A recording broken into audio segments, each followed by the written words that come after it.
Hello, welcome to the second episode of Evergreen News. I'm Erin Bennett. And I'm Gabby Reyes. Evergreen's IQ Credit Union campus branch opened on Monday. If you're already an IQ member, your fellow student tellers would love to help with the transaction.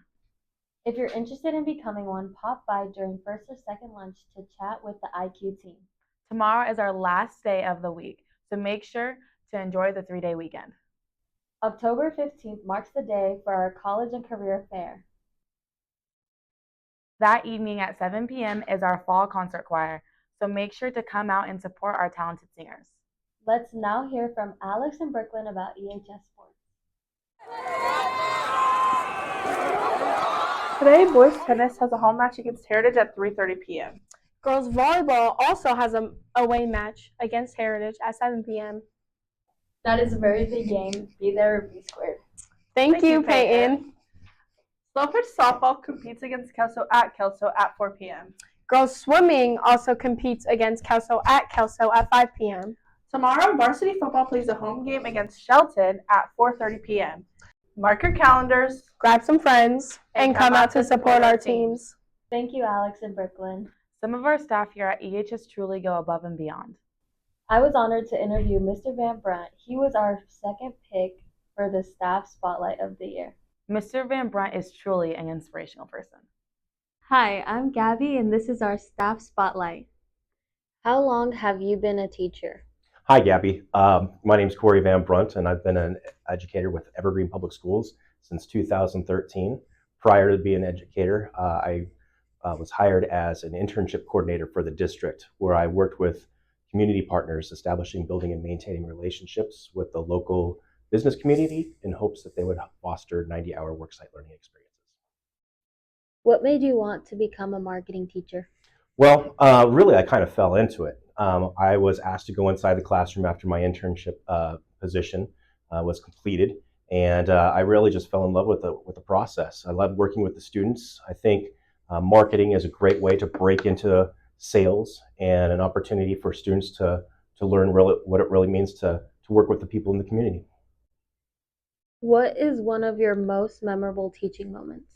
I think one of the most memorable teaching moments that I have is definitely the salsa project. Seeing the kids work together with each other on the salsa project and seeing the other students taste and really hone their skills in marketing to create a nice presentation, that's been a highlight of my career. Yeah, that was my favorite part Right. of high school was Yeah. the salsa project. Right. What were you like in high school? Definitely in high school, I was kind of more introverted at first during my freshman and sophomore year. But when I had a growth spurt in my junior year and my senior year, all hell broke loose. I was pretty much really outgoing, really social, had an opportunity to play in the band, play the drums, and I was really just kind of a fun guy. What are your hobbies outside of school?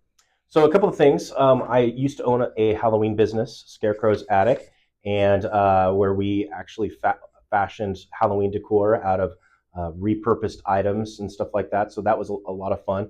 Halloween's been a part of my life for a long time, and I really enjoy that. I do a lot of modeling, not as like modeling as like the runway modeling, of course, but I do a lot of Star Wars models and doing real attention to detail work on that.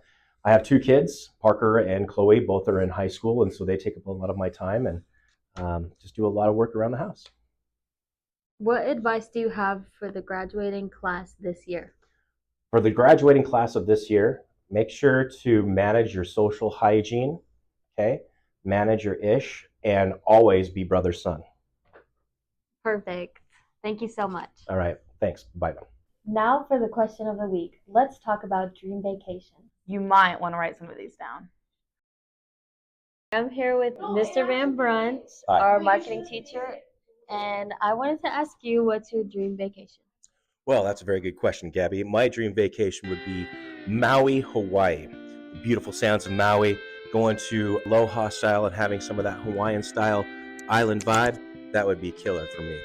I would say like Jamaica and like somewhere different in the Caribbean, like in like St. Thomas. A dream vacation spot is Cape Town, South Africa. Antigua. Dream vacation spot would be Daytona Beach, Florida. New Zealand. Bora Bora. My dream vacation spot is London. I would love to go anywhere in the south part of Italy or France. Probably Rome, Italy. My dream vacation place is probably Bali. My wife and I went to Brighton Beach Hot Springs this summer, and I would very much like to go back there with you personally. I'd go probably just to a different state for some kind of event. My dream vacation spot is probably Hawaii. I say Hawaii because it has a lot of beach and it's cool. Probably Alaska. It seems pretty cool. Maui, because that's where my husband and I went on our honeymoon. Also, fun little fact about me, I'm misogynist, by the way. I went there as a junior in high school with the band, and we played at the Hula Bowl pregame, and I got to see the Beach Boys in concert during halftime. So I would say Maui. My dream vacation spot it's coming up. We are saving for it right now, my husband and I. I have never been outside of the United States or just barely into Canada. And we are gonna head to Italy and eat lots of pasta and Greek, to eat lots of gyros and be in the Mediterranean. And that is just, that's gonna get me through some tough days for sure, saving up for this vacation with my husband. My dream place for a vacation would be Machu Picchu in Peru. I go moon. The moon, I like that. Yeah, and then I can jump down. London does sound like a great place to visit. My dream place is Rio de Janeiro. Oh, spicy. The weather has definitely been playing tricks on us. Lately, it won't make up its mind. Let's now visit Cassie to find out what to wear, a jacket or a tank top. Hello everyone. I think it is important to take note of the hurricanes that have been causing havoc on the East Coast. Hurricane Helene and Hurricane Milton have been affecting many families, from homes being lost and also lives. Here's a quick clip.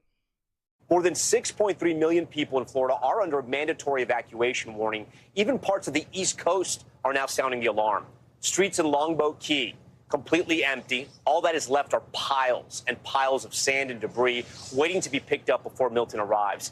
And take a look at this. Thousands of cots line Tropicana Field, the home of the Tampa Bay Devil Rays, transformed into a massive shelter for first responders. Residents rushing to grab groceries, clearing out stores, and even gas pumps. We're told more than 15% of gas stations in the state are without fuel. One of the biggest concerns tonight remains the massive debris piles left from Hurricane Helene. Crews working around the clock to clear loads of trash before Milton hits and those destructive winds turn the debris into missiles. Now for local weather. And to answer the question, what should I wear? Today, the high is 68 degrees and the low is 47. Tomorrow's high is 73 and the low is 49. Saturday and Sunday will both be in the mid-70s with plenty of sunshine. Next week, we will see the highs in the mid-60s. Back to the studio. Thanks, Cassie. With Halloween approaching, I have a joke to tell. Oh, this should be good. How did the zombie become great at trick-or-treating? I don't know how. Dead occasion. Get it? Yeah.